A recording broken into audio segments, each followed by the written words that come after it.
Hello everyone, स्वागत है आपके अपने चैनल वाटिका सिंह पे। आज हम सूक्ष्म शिक्षण माइक्रो टीचिंग लेसन प्लान के बारे में बात करेंगे। सूक्ष्म शिक्षण पाठ्य योजना की बात आज हम करेंगे। इस पाठ्य योजना की लिंक हमने डिस्क्रिप्शन बॉक्स में दे रखी है। आप वहां से लिंक को ओपन करके इस पाठ्य योजना को देख सकते हैं। जब आप बीएड के सेकंड सेमेस्टर में होते हैं या आप थर्ड सेमेस्टर में होते हैं, तब आपको वहाँ पे सूक्ष्म शिक्षण पाठ्य योजना बनानी होती है। तो इस वीडियो में हमने आपको स्टेप टू स्टेप करके बताया है कि माइक्रो टीचिंग लेसन प्लान के क्या स्टेप होते हैं, क्या नियम होते हैं, कैसे इसको हम बना सकते हैं। तो चलिए फ्रेंड्स, हम इस वीडियो को स्टार्ट कर लेते हैं।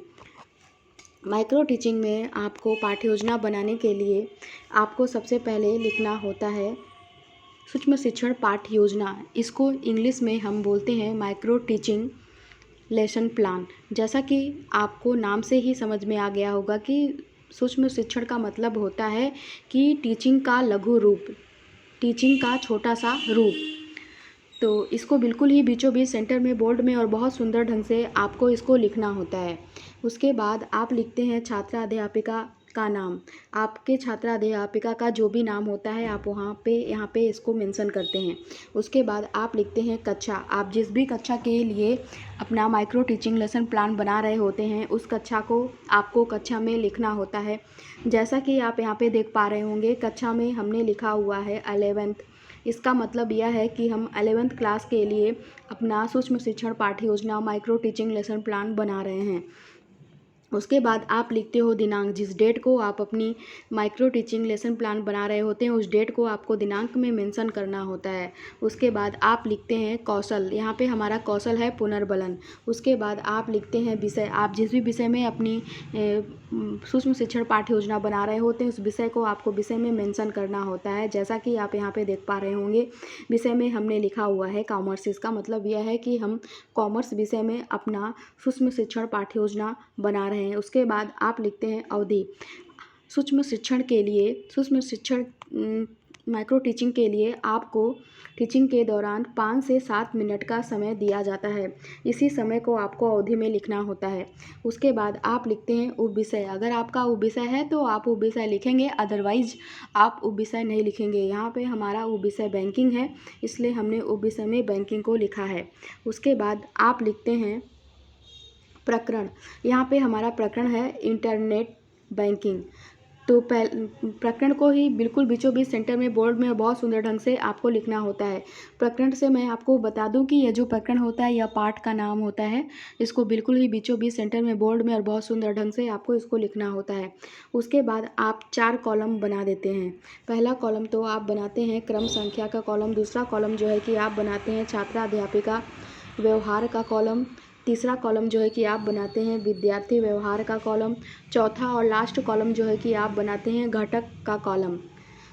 क्रम संख्या के कॉलम में आप छात्रों से पूछे गए क्वेश्चन के क्रम को लिखोगे। छात्रा अध्यापिका क्रियाओं के कॉलम में आप छात्रों से प्रश्न पूछोगे। विद्यार्थी व्यवहार के कॉलम में छात्र आपके पूछे गए क्वेश्चन के आंसर को देंगे। घटक में जो भी घटक आपका होगा, उस घटक को आपको घटक में मेंशन करना होता है।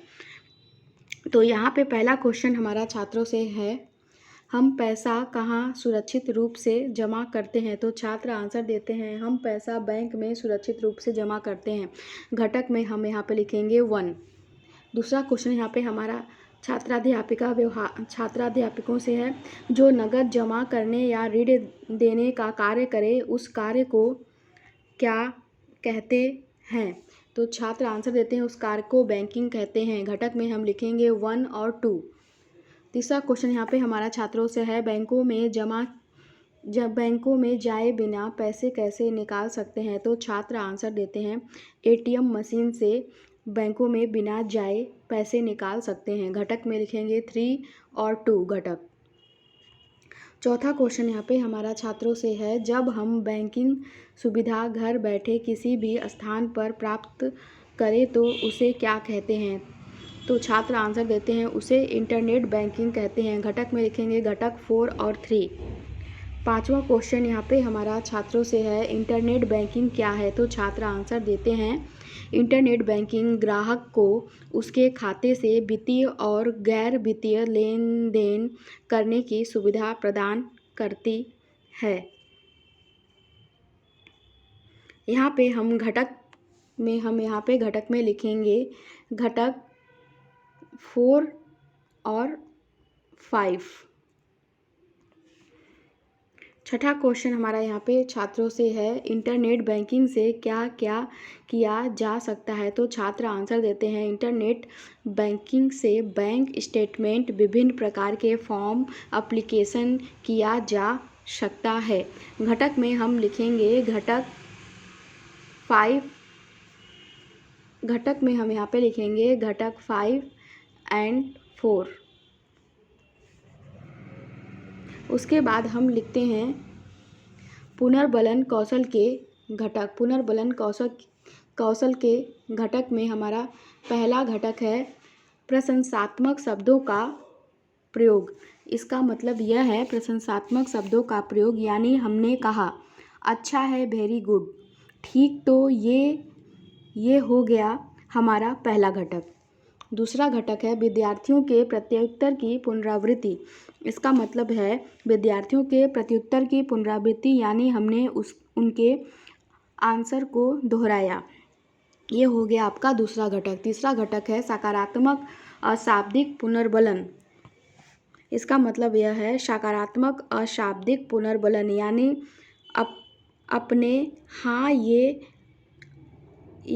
आपने हाँ में मुंडी सिर हिला दी, मुस्कुरा दिया। ये हो गया आपका तीसरा घटक। चौथा घटक है विद्यार्थियों के प्रत्युत्तर को श्यामपट्ट पर लिखना।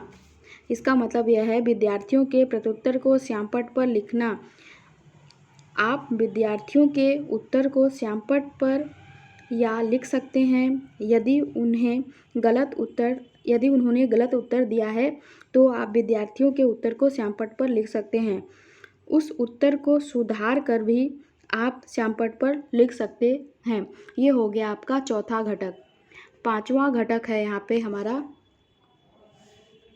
निरुत्साहात्मक शब्दों का प्रयोग। इसका मतलब यह है निरुत्साहात्मक शब्दों का प्रयोग आपको कम ही करना है, लेकिन कई बार आपको बोलना पड़ता है कि गलत है। ये हो गया आपका पांचवा घटक। छठा घटक है पुनर्बलन का नकारात्मक अशाब्दिक प्रयोग। पुनर्बलन का नकारात्मक अशाब्दिक प्रयोग, यानी आपने ना में सिर हिला दिया। ये हो गया आपका छठा घटक। सातवां घटक है पुनर्बलन का अनुचित प्रयोग। इसका मतलब यह है पुनर्बलन का अनुचित प्रयोग, यानी अच्छा है तो भी आप बुरा कह रहे हैं और बुरा है तो भी आप अच्छा कह रहे हैं। ये हो गया आपका सातवां घटक। आपको हमारा ये सूक्ष्म शिक्षण पाठ्य योजना माइक्रो टीचिंग लेसन प्लान कैसा लगा, कमेंट करके हमें ज़रूर बताइए। और अगर आप हमारे चैनल पे नए हैं तो हमारे चैनल को आप सब्सक्राइब ज़रूर कर लीजिए, साथ ही साथ बेल आइकन को प्रेस ज़रूर कर लीजिए, ताकि हम जब भी कोई अपना नया वीडियो अपलोड करेंगे तो उसकी नोटिफिकेशन, उसकी अपडेट आपको जल्द मिल जाएगी, जिससे कि आप हमारे आने वाले न्यू वीडियो को मिस नहीं कर पाएंगे।